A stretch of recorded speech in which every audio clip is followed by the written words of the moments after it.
Okay, ni aje mtazamaji, nimetembea katika mitaa yote niliyotembea, basi nimemfuata Mauzo kutoka Dodoma. Atupe mawili matatu kutokana na historia yake ya maisha yake, changamoto gani amepitia mpaka kufikia hapa. Amejitafuta, amejipata, pengine hawezi kujipata bila kuwa na changamoto. Nataka nijue amepitia changamoto gani na changamoto gani ambazo zilikuwa zinamkatisha tamaa kabisa. Hazitaki kabisa hata kutoboa kesho au kumwalisia mtu kesho. Nataka nijue amepitia changamoto gani. Ni bana vipi? Safi bwana. Fresh wanakuita Mauzo. Mauzo sio tu jina, bali na kirefu chake na lina historia yake. Wa hilo jina kwanza umelipatia pataje au ulilikuja kujaje mpaka kujiita Mauzo? Hilo jina hilo niliitwa na babangu.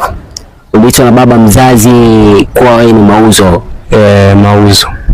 Bana aliitwa na mzazi wake ambaye ni babake. Bana, wangapi kwanza wanasupport kazi zako hapo nyumbani? Wangapi wanaosupport kazi zako wakijua wewe ni unapambana kutengeneza jina lako au umekuwa tofauti na watoto wengine hadi kuwa msanii, umejiweka kwenye sanaa? Wangapi wanaosupport kazi yako hapo nyumbani? Kwa nyumbani hakuna mtu atakayesupport kazi yangu zaidi ya wife tu.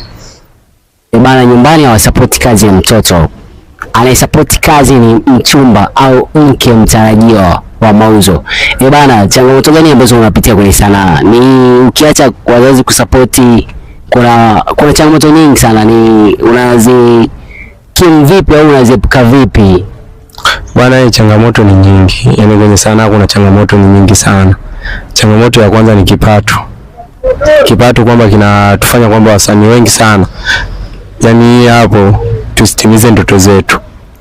Changamoto ya pili, watu tunaowafuata kwenda kuomba msaada, unakuta wengine wana majibu mabovu, wengine wana tabia chafu. Kwa hiyo ni hivyo. Kwa hiyo ni changamoto sana kwenye sanaa, ambapo mimi hapa ambapo kikubwa ambacho nimekutana nacho, ambayo hata siku nikitoboa namna hii sitakuja kusahau.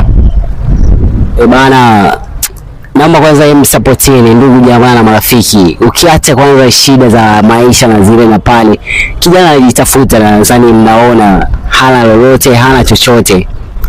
Support yako sio mpaka umpe hela sijui nini. Pale anapotafuta kitu cha kuposti, subscribe mwe wengi, comment mwe nazo nyingi, follow kwa wingi. Bana, anapitia changamoto nyingi msanii wetu anaitwa Mauzo. Jina sio baya sana, jina zuri, aliitwa na mzazi wake, japokuwa mzazi hasupport kazi yao kijana wake. Basi vijana ambao tunajitafuta kama